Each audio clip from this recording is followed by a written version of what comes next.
at that point, you're not there to play it safe. Like if you're not taking risks, you're not competing. It's empowering. I mean, anybody who's done a CrossFit workout, you finish your CrossFit workout and you're like, I'm on top of the world. Yeah. Like a hunger for competition and like that super intense structure, routine. I still had that desire. Listen to the way people feel and the motivations for doing the things that they did. It was like they were describing me to a T. I'm not trying to solve everything for you, but I know that sometimes you just need somebody to listen. Learned the most is how to fill my cup by filling others. Welcome to the Hungry Dog Barbell Podcast. Join me as I talk with passionate people about their life's failures and successes, and most importantly, what keeps them hungry for more.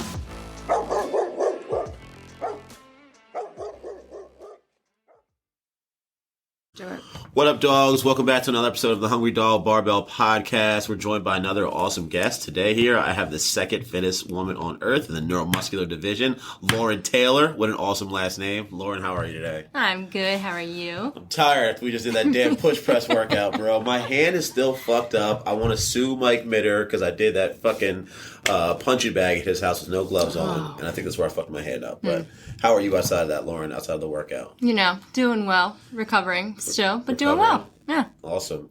We did the Brawl on the Burbs this weekend as well. You were a head judge there. Thank you for that. You're welcome. We killed that. Did you feel tired after that? I was exhausted. I slept till 10 o'clock on Sunday. Oh my God. Dude, it was so funny. I don't even remember who it was.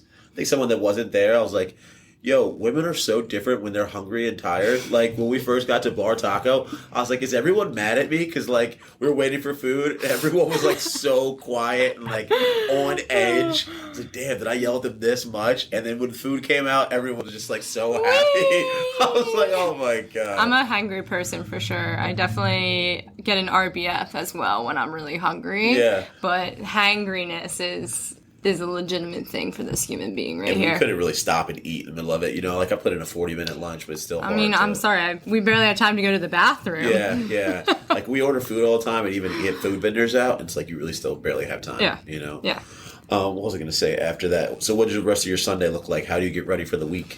Had to catch up on some work, and then I did go grocery shopping and hung out with my pup, did some cleaning and laundry, and went and saw my niece. Nice. That's pretty much it. I try to keep my Sundays pretty low-key. Nice. Do you cook for yourself? Do you do all your meal prepping? So I actually use a company for my meal prep. I use Freshly. Nice. They're individual. They come already made. You just need to microwave them. Yeah. I've used them for a couple years now. I started to use them back in the pandemic because I got really lazy with everything. Didn't feel like cooking. Hear that.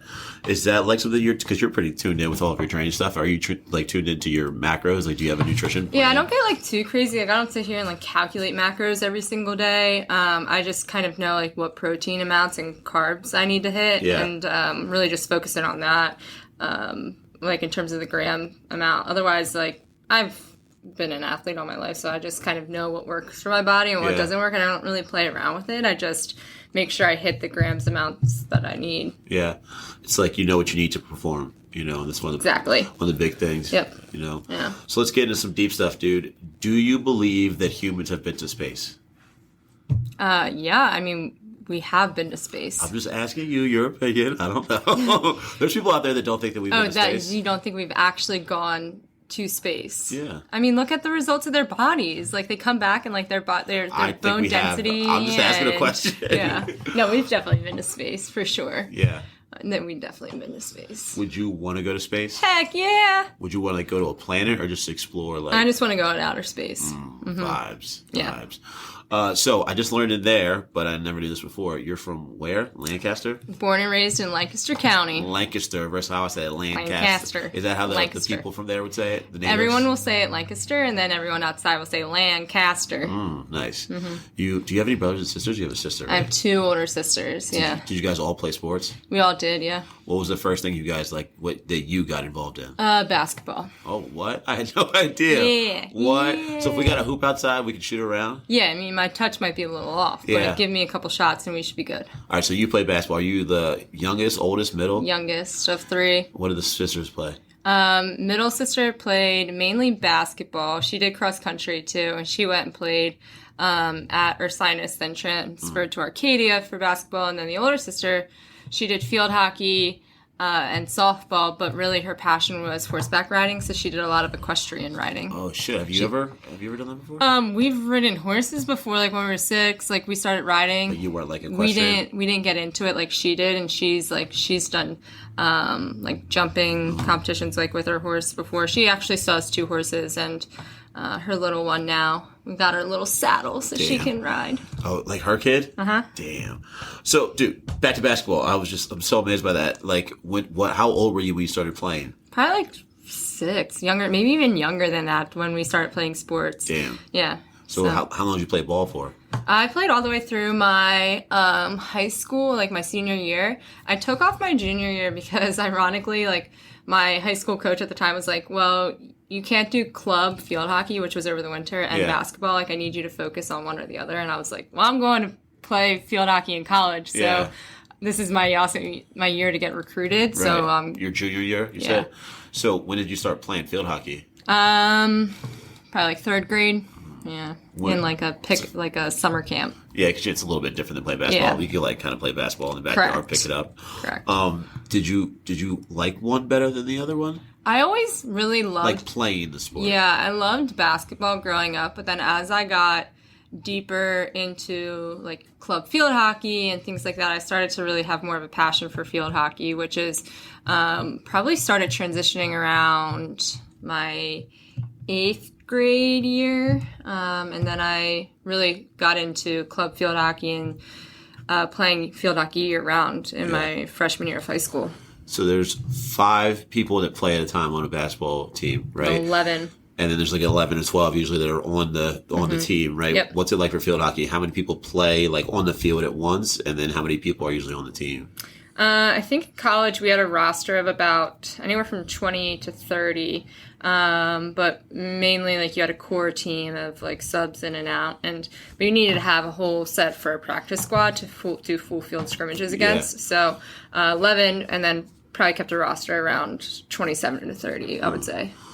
Are there like any dynamic differences between the teams of like a basketball team and a field hockey team? Like, is there anything that like big differences that you noticed? Well, you kind of need all 3 subsets of kind of athletics. Let's think if we were going to say a subset being power, strength, endurance. You need all 3 of those for field hockey. Field hockey, mainly because it's really a little bit of it can be an endurance sport, but it also is very much so a power and strength sport with the hitting. So you definitely need to have a well-balanced component for each in each of those subdivisions. So what about like practices and stuff like that, dedication to the sport? Did you see like more dedication and like love for it on either team? You play collegiate field hockey too, so obviously be there. I mean, I think the dedication part comes a little deeper into field hockey just because you have to learn there's so many skills that like the basic skill builds to a more difficult we can call it collegiate level skill if we want to. Where basketball, like you have the subset. You have like, you need to be a good shooter. You need to be a free throw Some shooter. skill, but like a lot of athleticism in basketball you can get away with. But in field hockey, there's multiple skills. Yeah. And you need to kind of be skilled in all of them to be successful. Right. So I feel like I know this already, but do you consider yourself a competitive person? Yeah. I was going to say, I know already. Is there like any time that you first start to see that like manifest, like you being competitive and like wanting to go play and wanting to like be in the game? I don't think I have a specific point in time that I probably noticed that. I think it's just been a core part of my life of having this desire to be in athletics and a desire to have something to work for or work towards. And I think it's just stuck with me. I've known it since I was a young child. And so when you grow up with it, I mean, when you get to your adulthood and collegiate field hockey, after college, there's nothing for you. Yeah. And with most sports in reality, let's be real. But you kind of try to keep that, you realize it's missing, so you try to keep it. Yeah. In that competitive side. Did you like winning one more than the other between field hockey and basketball? I loved winning field hockey. I mean, the thing is like it's a low scoring game. Yeah. So like when you score, especially in collegiate field hockey, it is a moment. Yeah. Like you, as a team, it started from the back of the field with your goalie all the way forward to your forwards, and so it is a moment. And for me, my desire growing up, clearly I watched basketball, so huge NCAA, basketball, women's, men's. Final Fours, always dreamed of it. Those big moment shots like that. You see those like confetti flying, and growing up at some point I was like, I'm gonna experience that. Yeah. So when I was getting recruited, I was like, all right, yeah, D1 sounds great, but at what point do I want this to be, a job compared to then something I love, and will I fall out of love with it? And at the end of the day too, you have to remember, like, you're there for an education because this isn't going to be your life career. Yeah. And so then I was deciding to say, okay, well, I want to go to an NCAA tournament, so Division II, really powerhouse schools in the Division II aspect, and landed on Shippensburg because they've seen a Final Four multiple times. And in my collegiate career, we saw 3 Final Fours, 2 national championships, at least 4 Elite Eights. And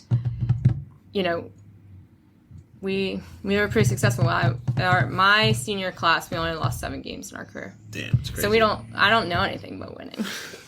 That's awesome. So did you get like moments like you were looking for, like when you were in college? You guys like did really well. Did you get like big moments that like you take home with you? Yeah, you have those moments that there's certain games that you'll forever remember.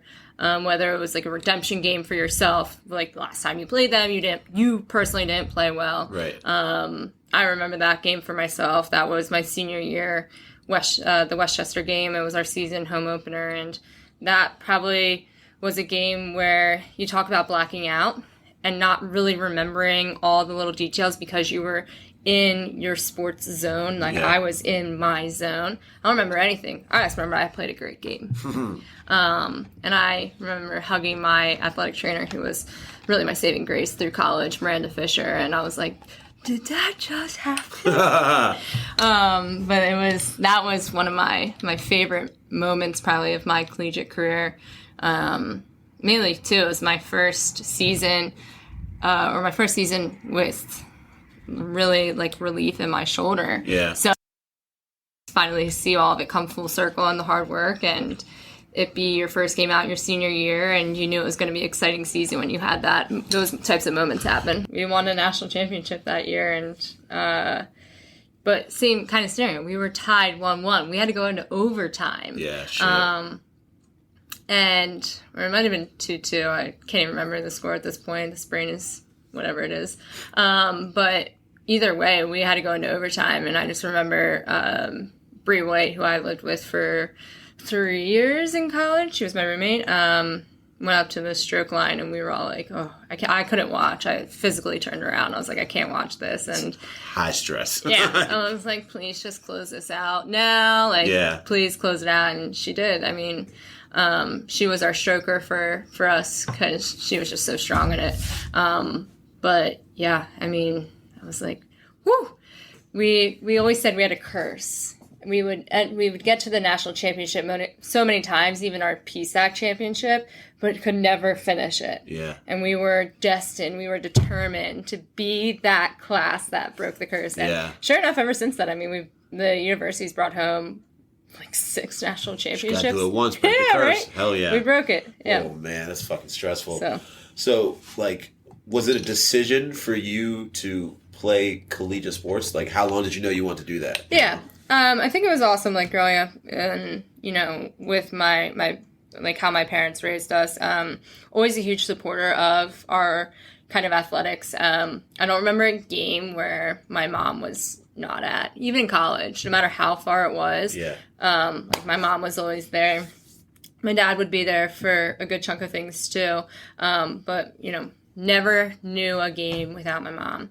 And they always told us, it's up to us. We don't have to play college sports. Yeah. It was our decision. But they were happy to support us either way.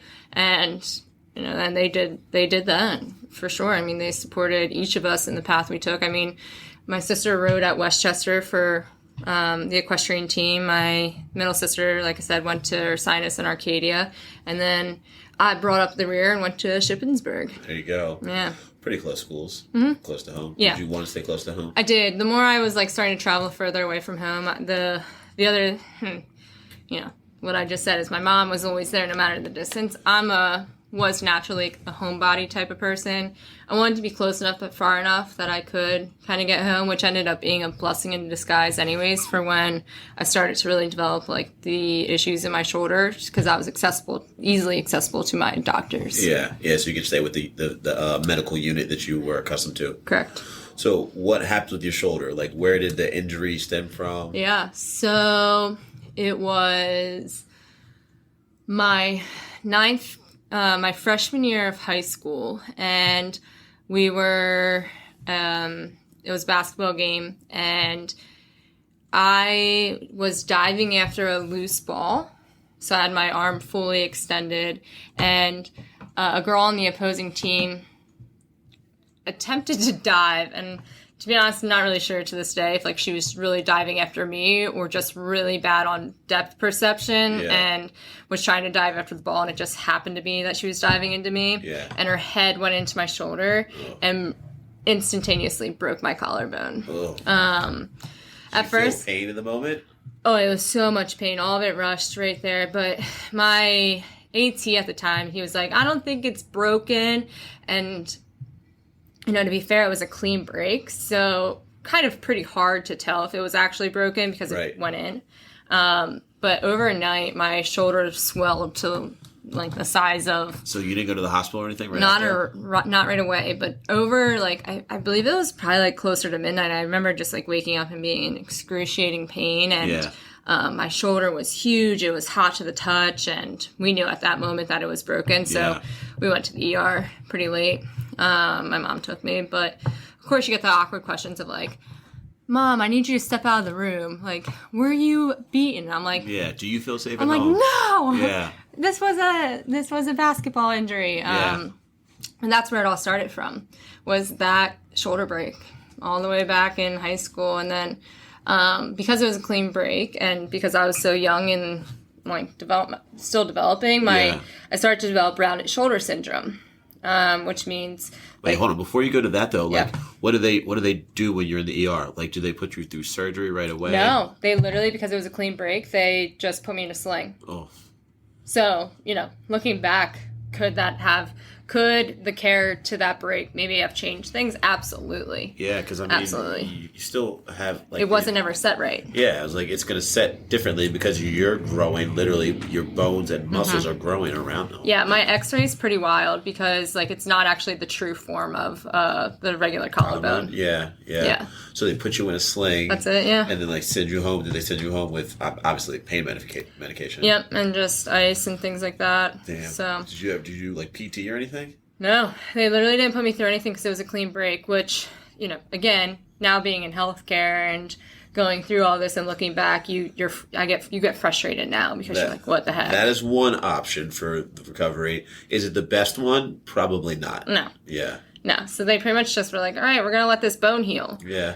Just because, again, it was a clean break, nothing chipped off, nothing of that matter. But remember, the collarbone is the last bone in your body to develop. Yeah. So it doesn't even develop until you're about 28, 27, 28. Yeah. So very last bone in your body to develop. That's crazy. So back to what you were saying. From there, you have that clean break. Yep. How do you get back into sports? Once I was cleared, I just kind of dove head first. But again, you look back and you think, okay, so you've now been out for this long, and I dive headfirst into what is a very in front of the body repetitive sport, which is field hockey. Yeah. A lot of swinging, which did cause rounded shoulder syndrome, which caused me to have winging scapulas, meaning like they don't sit flat on my body. I'm sure you probably notice that sometimes in like lifting. Yeah. And from there, it pretty much just set up the perfect storm for the development of thoracic outlet syndrome. When do you start to see like differences in your game? I really started to notice it and really be more of a heavy complaint for me my junior year of high school, and then distinctively into my senior year. It was pretty bad for me. Were you able to play sophomore year, or was that just kind of like... Yeah, I did. I still played, and it was, we just always thought like, just rotator issues or just pain stemming from the break or things like that, and could never actually pinpoint what was going on until I started to eventually develop, burning sensation in my fingers, tingling down my arm, numbness sensation in my hands. Yeah. And, I went to the same orthopedic doctor for years, Dr. Simonelli, who's now retired, but he loved that man to death. And he was the one who was like, this is rare, but I think that you have thoracic outlet syndrome. Yeah. And he was dead on.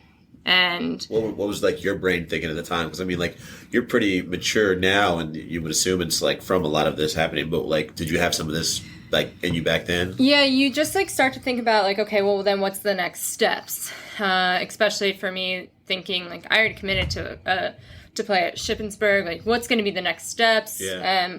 Am I going to get PT? Like, what's that going to look like? And so when we got diagnosed, like we pretty much just started with the physical therapist up at Shippensburg, because when he diagnosed me, I started feeling the pain in my senior year of high school. When I actually got diagnosed, I was in my freshman year of college. Wait, so hold on. What does like that diagnosis like entail?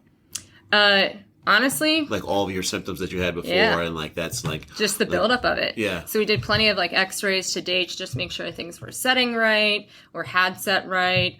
I had to go get like essentially like acupuncture, and then they hook up electrodes to it, and it's like EMG testing to make sure that like look at nerve function. Right. And that's where that test was the one that was the clearest to be like, oh, something's definitely going on here. Like the nerve function is starting to fail. Yeah. You're not getting as much output as you get closer to the hand. Right. And that was the true tell sign of his diagnosis to be like, you have thoracic outlet. Yeah.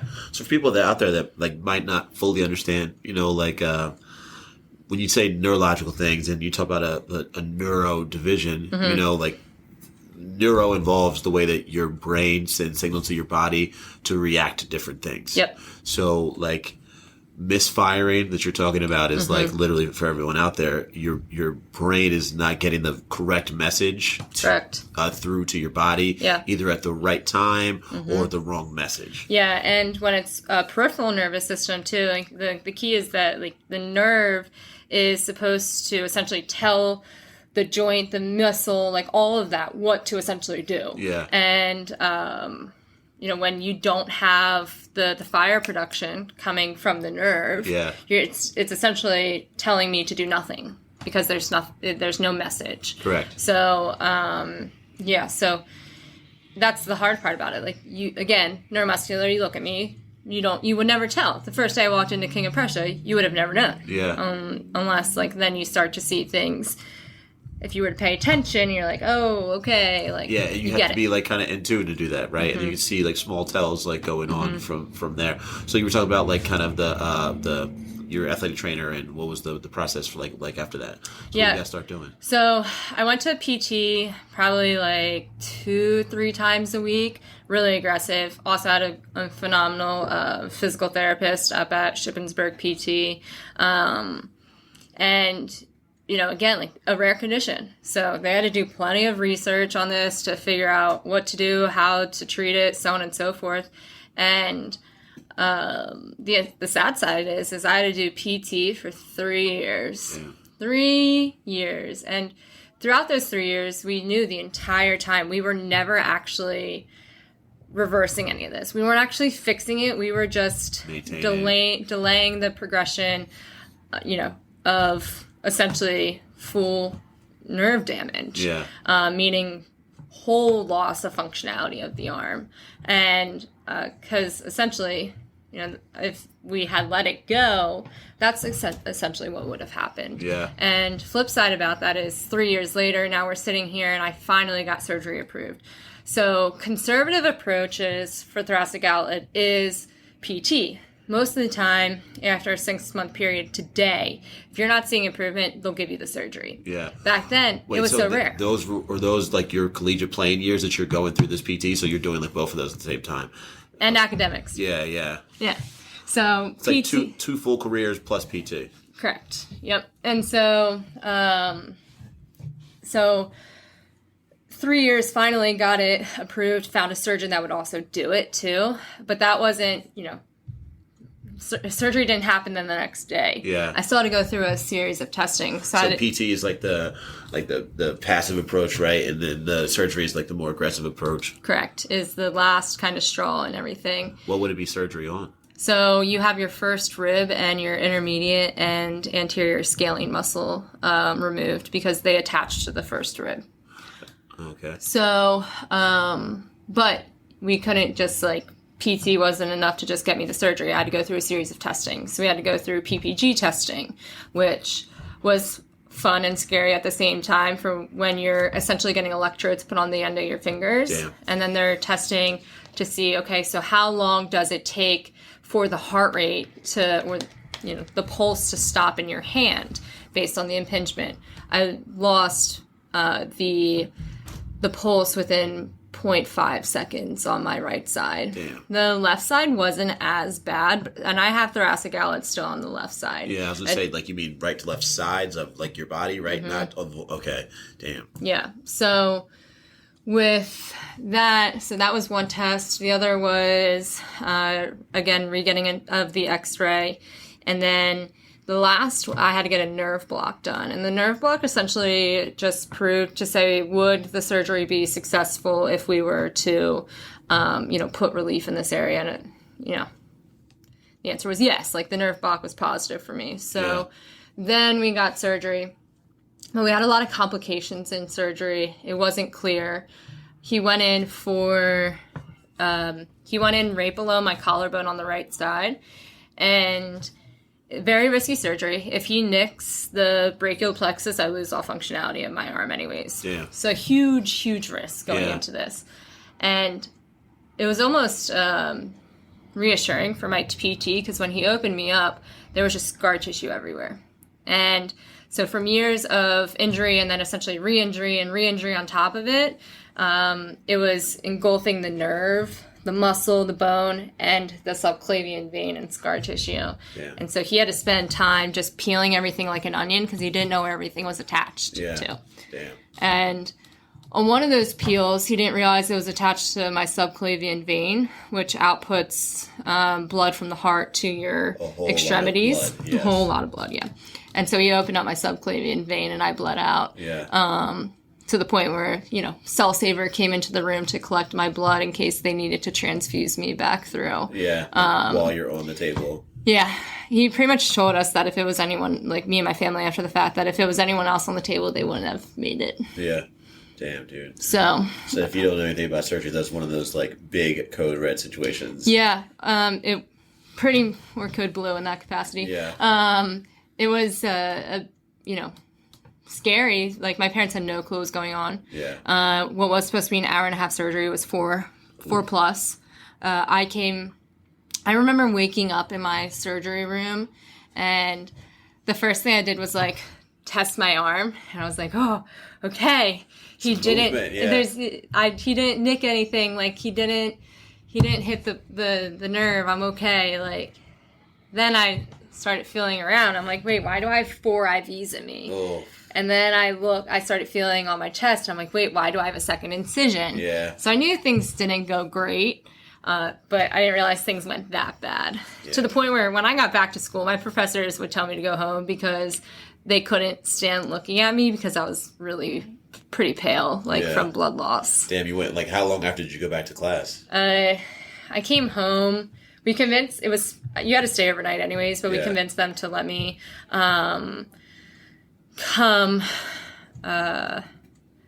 convinced them to let me come home the next day, and I just had to come back from blood work, and I stayed home for the rest of that week, and then we went back, and I met with my academic advisor and things like that, and we eased back into it, but I missed midterms.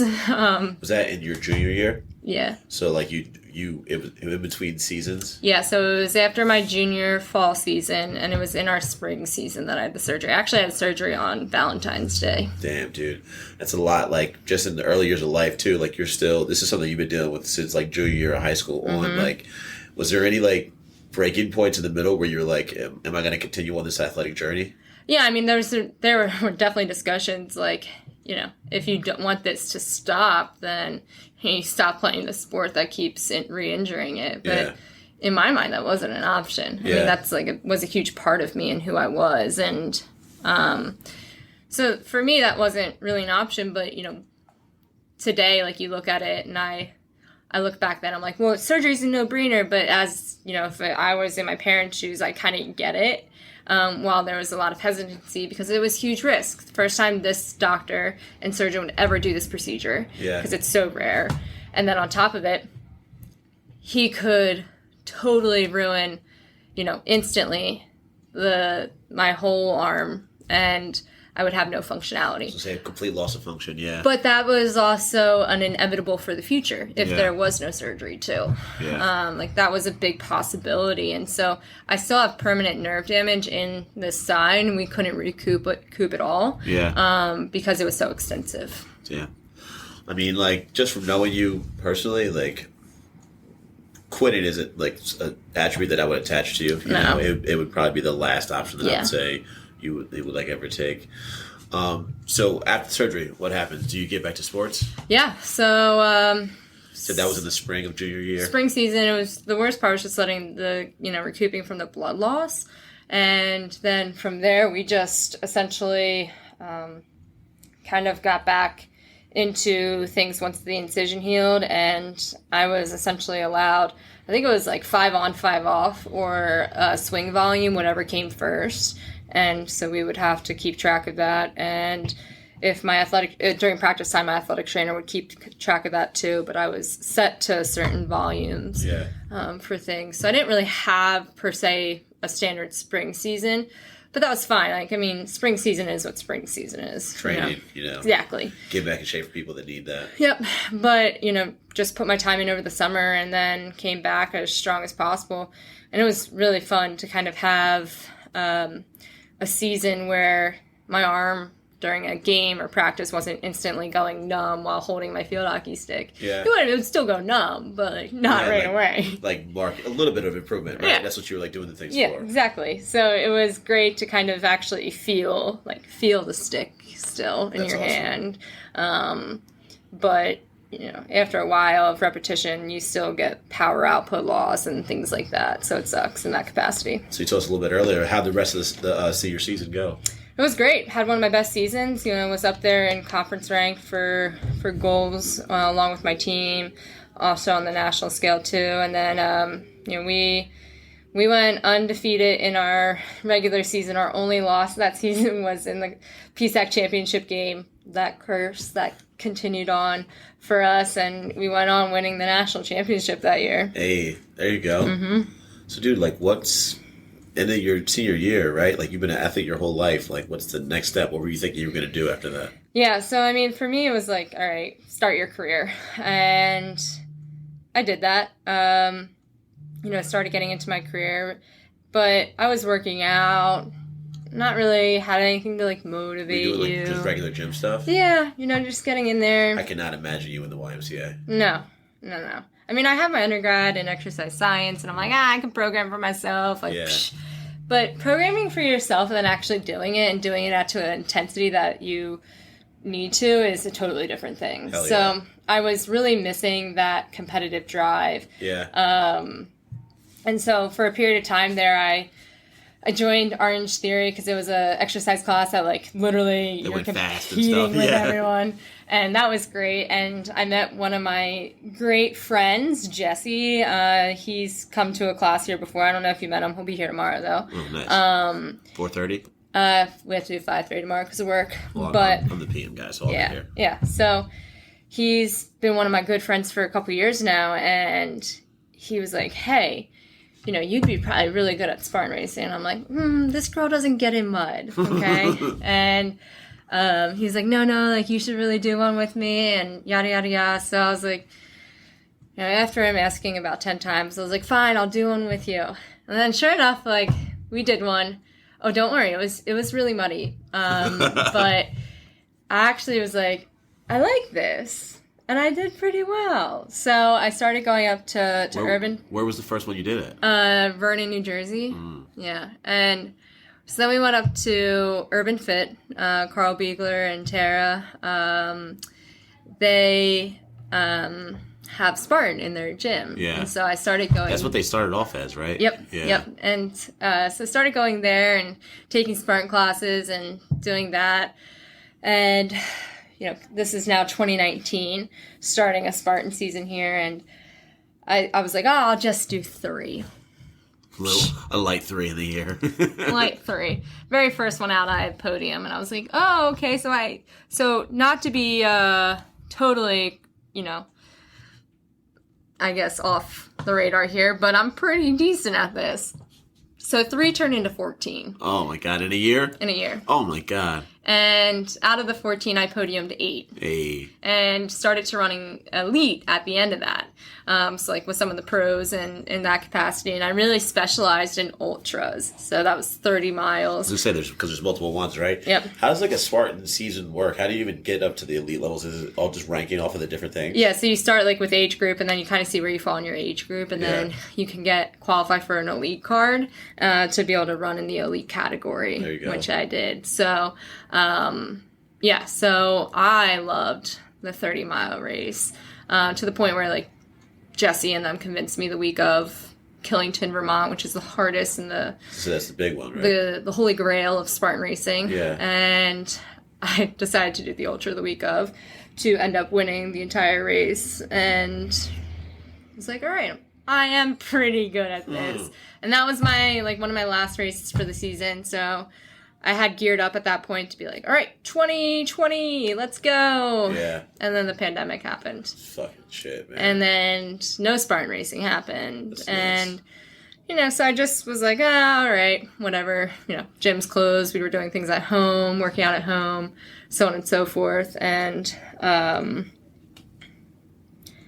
then that wonderful accident happened. Fucking nuts. That was in 2020? September 2020. Hold on, before you go there though, was the Spartan race the first time you had an outlet for your competitive side? Yeah. Before, since college? Since college. That's crazy, dude. What was the first race like? Really? Oh, I was you won the first race? I think I got what did I podium? I might have podiumed silver that day. But still, what was that like laying all the... I was like, okay, this is great. I felt really accomplished, mainly because I was a team sport athlete all my life. I was like, all right, this is on me. Yeah. This is awesome. This is all on me. And so it was really cool to get that self-satisfaction, that what I was doing kind of paid off in that capacity. And that was really, really assuring, but motivating too. It made me want to come back for more, and I was hungry, and I felt that competitiveness come back. Hell yeah. What did you did your arm and shoulder impact you at all in Spartan? Oh yeah. I became really great at burpees because if you fail an obstacle, you do 30 burpees. Yeah. So as we all joke, I love burpees. Well, you got really good at them. I got really stinking good at them because I would lose my grip all the time, especially if an obstacle was wet. No bueno, it wasn't going to happen. Yeah. I would just fall off. I did also learn to chicken wing things if you could, to not have to use necessarily my hand, but lock in my arm. Right. That's also not great for your shoulder, but you did what you did. Yeah. Athleticism comes into play. Yeah. I'm gonna do what I have to do to get this shit done. Exactly. But yeah, I just got really good at burpees. Was there a next step option for you, with surgeries and stuff like that? Did you think about any more of that after field hockey was over? Yeah, I talked to a surgeon to do the left side, to kind of get reprieve on both sides. But the more I thought about it, the more I was just really skeeved out, I guess, maybe about the experiencing happening again with blood loss, and could I do that twice? Yeah. The risk reward was lower now than before because you had, makes sense. Yep. So now back to 2020, were you looking ahead, okay, when shit opens back up, I'm getting back to the Spartan stuff? Did you have plans to do that? Yeah, I did. I had full intentions to do that. Yeah. And then, so what happens with the accident? Tune in next Friday to hear the rest of Lauren's story. Part 2, Road to the Games with Lauren Taylor.